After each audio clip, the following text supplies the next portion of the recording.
Do you have any funny stories about your toddler? Like every day. Every day. No, he just, when the hitting phase comes in, when they just start hitting you. Yeah. Yeah, there was just this one time where I don't even know what was happening. I think I just like messed up, like I gave him the wrong applesauce or something like that. Right. Yes. And he started screaming, and I picked him up and he took off my glasses and he threw them across the room, and then he smacked me across my face so hard.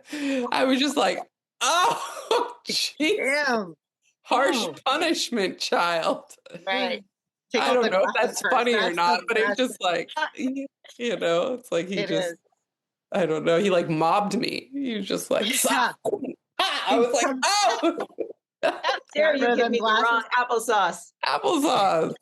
Oh, that like the wrong spoon, that's hilarious. Just totally assaulted in the middle of the day where you don't see it coming. I wish we could do that now. I wish I could Can you do so imagine? now. He said something and be like, Yeah. someone across the face would be so satisfying. Right. Yeah. It's Gentle parenting. Yeah. gentle. Oh God, the gentle parenting. That could be part 2, gentle parenting. Let's do a part 2 with gentle parenting, can we?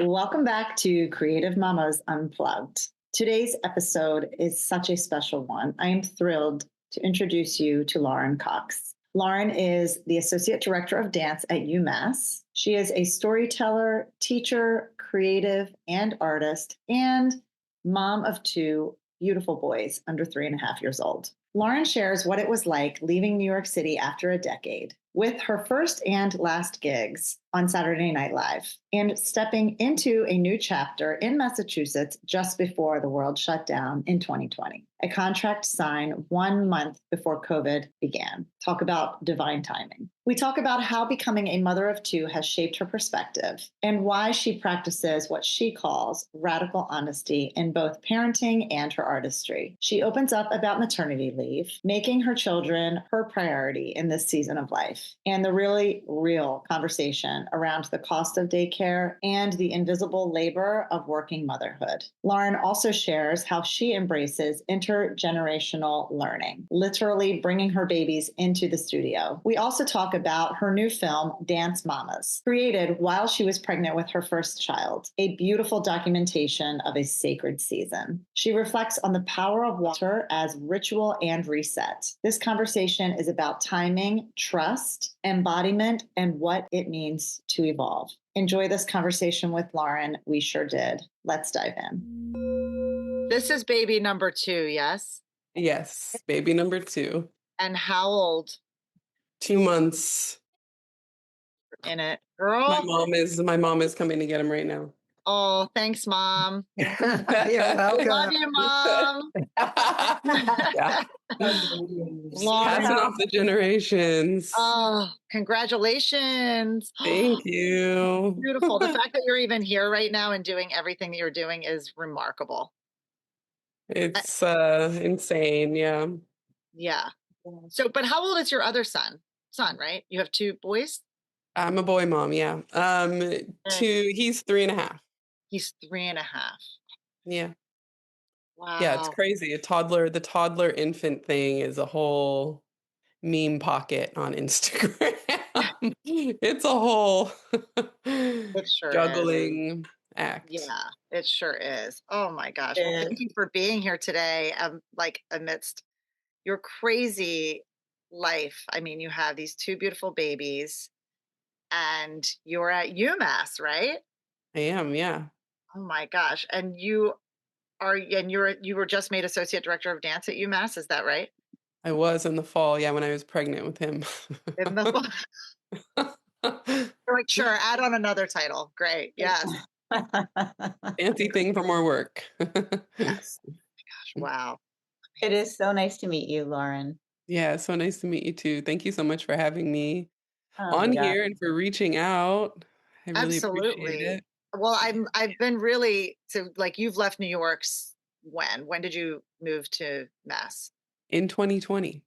I signed my UMass contract a month before the pandemic hit and hiring freezes went across. So Oh, wow. they, if I had signed it a month later, then I would not be here. Yeah. So this was all pre-COVID, like that was not the reasoning for you leaving the city. No, Okay. mm-mm, Okay. no. And how does it feel to be there? I mean, the beautiful state. You have like this great job doing what you love. You're so creative. I mean, that's I told Cherice, I was like, Lauren's profile and everything about her is just so creative. Mm. And I just remember always watching you. We would run into each other at Joffrey at times, I think, like especially in Long Island City, you were up there. And I would just like watch the end of your class. Then I would watch some video that you would post online. And I just thought like, you really embody this creative female divine energy, but then you started having babies. I was like, oh, gotta get Lauren on the pod. This is it. Thanks. So how's it been being out of the city and being in this new role and being a mom? How are you juggling it all? Yeah, very honestly. I think I think I practice radical honesty, or I am practicing radical honesty in this time in life. I'm also 42. So I'm like a older mom. Yeah. And I think it's to my benefit, I'm more patient. I'm more, I've done so much, and I don't really have any regrets. Mm, So I don't have any resentment, yeah. or Yeah. anything like that. And not to say that other mothers do who had, kids younger, but it feels really spacious. Mm, And I'm really grateful for that. Moving from New York was perfect. I had been there for 10 years, and my first gig in New York was Saturday Night Live, and my last gig in New York was Saturday Night Live. I did yeah. no Saturday Night Live in between them. I only did those two gigs, and so it seemed like bookends. And I was ready to leave because I'm from the mountains, and New York and the metal, I started to feel it in my bones a little bit, and was just really burnt out from the hustle and realized that there was no end. Yeah. Yeah. Yeah. And there's no end here, it's just a hustle in a different form. Oh, So, really? You feel that still? oh yeah, paying for daycare is a whole thing. So yeah, but it's slower. It's definitely slower. I'm really, really grateful to have landed in Massachusetts. When I first got, and I'm in Western Massachusetts, so, Mhm. the first exit across from Connecticut. So Mhm. I'm about 2 hours from the city. It's not that Yeah. far, which I'm really grateful for. So I can come back and get grounded, and then, come here and be grounded in another way. Mhm. Um, Grounded creatively, because New York is where I found my creative self. It's my creative home, Mhm. and now up here I'm able to, with the university, and access to grants and access to research, and the push for research. I'm at a Research One university, so I have to research, I have to dance, I have to create, which doesn't feel like a job. Mhm. So I have access to all of those things, and that feels spacious. I'm just going to say that as a word again, um, Mhm. and really, really uh, sweet to have received. And juggling, being appointed to associate director over the summer is wonderful. I've always wanted to be director of a program, and so I'm really learning the behind the scenes and budgeting and hiring and scheduling, and I really love being in community. And this is very much, UMass is very much my community here. So I'm approaching it from, building community, building wellness, building rigor and cohesiveness within the program. Um, but I'm doing that very honestly. So just as you saw, my children will come in and out of the Zoom.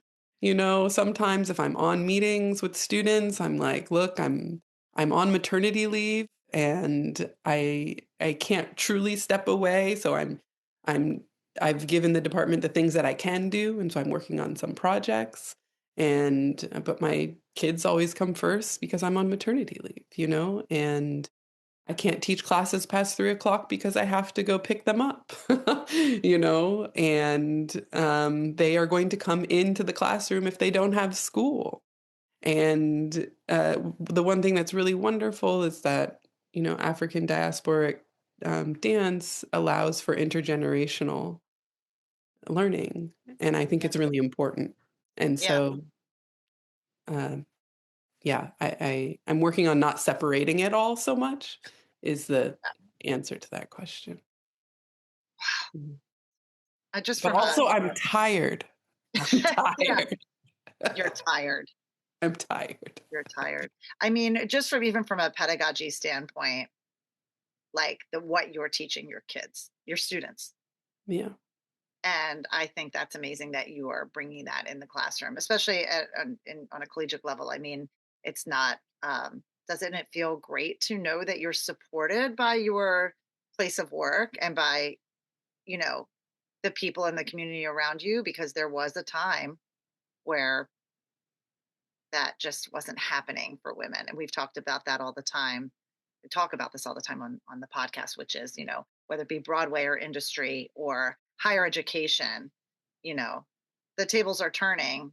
I mean, never too late, but like too late, that we're plowing forward with this is our creative life, is our children. That is the ultimate, point of creativity. Yeah.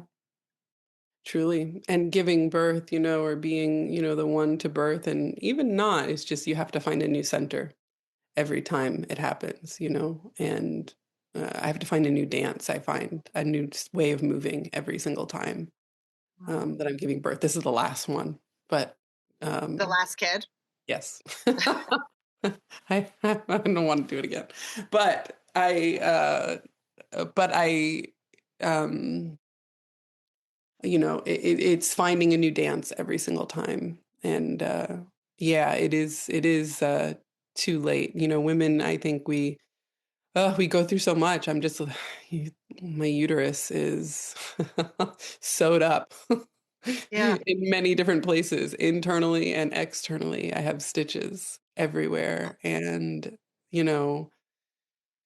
it's the plight of a woman is really interesting, especially, in a patriarchy. So in a patriarchal society. So I think it's about reclamation over and over and over again. And no, this space is for me and my children. No, this space is for, and my partner also teaches at a college here, and he's a theater professor, and he brought our child, our first one, into classes with him as well. So it's just like, yep, this is what it is, and being very real in that. Shelly and I both, we understand having a toddler and a newborn because both of our babies are, like 2 years apart. My kids are a year and a half apart.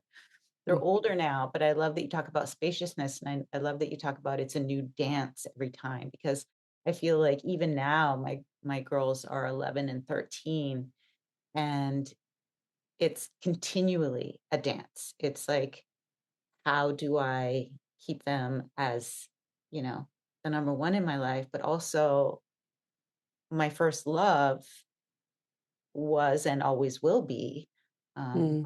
dance and my creativity. And so how do I make that work? And like as we move through the years, there's just like I know the daycare and then like when the little ones, and then there's the next stage, and then you keep thinking, oh, it's going to get easier, but it just keeps going because now they're more independent, but I want to be able to bring them with me like how I used to when they were little. But, even for example, Summer said to me last night, I said, oh, I'm presenting my work in LA tomorrow. So, if you want to miss dance class, you can come with me. I would love to show you my work. And she was like, I just got a solo in my hip hop routine and I don't really want to miss my dance class. You know what I mean? So, Yeah. so I'm like, oh, my baby's not coming with me, so, Yeah. but it's just, we're constantly, and I know New York too. I came from New York. I was there for 10 years. I also left New York with 2 little babies, came here to Mm, LA. Um, but I need to be back in the city. Like Shelly knows I try and get back there as much as I can because that is, again, like you, where my creative voice was really born, as a choreographer and director. So I need that pulse. I need that. And I just admire that you're so self-aware. yeah, self-aware right away. Like I wasn't self-aware right away. I was Yeah. like, Lauren, you probably saw me at like Peridance or whatever, just trying to be like, no, I can still do it. I can still, and like killing myself. I don't regret anything because I always had the kids with me, and they never missed one Mm. bit of me. But I missed the bit of me because I was trying to stay so relevant, and I don't feel like I ever had this like awareness of the way you have it. And I was the exact same age as you, 42. I'm just I admire that, and I think it's wonderful, and it's such great messaging for like self and women and young moms or first time moms who have to figure that out quickly. I mean, you've really done a quick pivot and seem to just have so much grounding for everything and everyone around you, including yourself. Myself comes last still, for Yes. sure. Okay. Yeah, I'm still working on that. I do not have it all together by any means. I Yeah. present very well that I do. Mm, You yeah. know, and Yeah. I think I'm trying to be, again, have more radical honesty around, I'm not okay right now. Please come get this child from me, and Yeah. I need to just take a shower, Yeah. or I just need to take yoga class every Saturday and Are have a you little holding that time. for yourself? I've done it 2 Saturdays now, yes. And So it's it's at Wow. this yeah, it's at this marketplace that I can shop through afterwards, and I have friends there, and I've now started a collaboration with a woman there because of it. And so yeah. it's like I need to have my own life. Yeah. And it's very hard for me to ask for that. It seems so natural for men for some It's reason. unbelievable. Why, right? Why? Why? Like How? Yeah. yeah, it's amazing. And I admire it. And all I have to do is ask, and all I have to do is say that I need the time and need the space, and it will be given, Yeah. and it will figure out, and everyone will be okay. And that's Yeah. what I have to tell myself over and over and over again, is that everyone will be okay. Yeah. My mom is here right now. She's been here since November, but she's leaving next week. We're from the Bay Area. And so she'll go back to the Bay Area, and yeah, and then we'll be at it alone again, but we have a wonderful mama tribe up here, Yeah. that will show up to my door, and help at any given moment. So that also feels really lovely. Like I've never really had this, like the mama tribe is Uh-huh. so Great. it's amazing, It's and I great. I hope that you had that, because I remember seeing you with your Yeah. kids at BDC Right. and thinking it was incredible, and you would just be I mean, we're the coolest. You were the coolest to me, like hand on your hip, just looking back at me, like, yep, got my kids in here. That's Like this is hard, but I'm doing it, right. and This is hard, but you're doing it. Yeah, the yeah, dancers, the young dancers were the mama tribe for yeah, quite a bit. They showed up. Cherice had a similar experience too with the young, the dancers, the assistants, all those kids. They just and just thank God. I mean, I wouldn't have been able to do it without them. But that mama tribe is really something, right? And like we have to take care of it, and we have to there it's like you take care of them each other like you take care of your family, and I we don't have family here either. Sharice is in the same situation. Like, you guys don't have any immediate family up there, Lauren, after your mom leaves, right? So it's like you lean into that village, and that is key, yeah, because there are so many times where you just you really it's a strong need. Someone needs to take care of my children because I'm yeah, just unable. And it's incredible that I'm so glad you have that. yeah, Can you tell us about your film? yeah, yeah. Mama dancers. I did Mama not think it was dancers. gonna have such a big life. You didn't see So that. You cool. didn't know when you were filming it that wait, when you were filming it, you were pregnant in the film, right? I was pregnant in the film. I was pregnant with Josiah, our first one. Okay. And yeah, so that was in, what is it, 20, he was born in 2022. So I think it was like the summer 2022. And, 2 years into Western Massachusetts, we were in a small apartment and I was just so excited. And again, now I'm so tired. It was just a completely different person, and I was just so excited. And it's so lovely to have that moment captured of like pre-motherhood, literally 3 months before I gave birth and just everything changed. And it was sacred to go to the rivers here. It's one thing that I really love connecting with is the rivers. And my partner is a priest of Ifa. He's a Babalawo. And so the rivers are very important to us in praising Oshun, who's the mother of all mothers and who governs the river. And who guides the baby in the womb, who is the spark of life. And so going to the river and being able to be in the river a lot, I would just take a chair and sit in the river kind of all summer while he's pregnant. And that's what you can do here. Yeah. You're not going to the East River to sit in the river with the Right. Definitely not doing that. Not even touching it. Yeah. So it was a really magical time to have captured, and I'm really grateful. And I really didn't think it was going to have such a big life. I got it because my neighbor in Harlem, this person who is just a connoisseur of dance, who just watches all dance and knows all the people, referred me. And he was just somebody who I said hi to every day. And that's a New York moment, right? Like that's what we go to New York for, is because it's just, it's so, I don't know.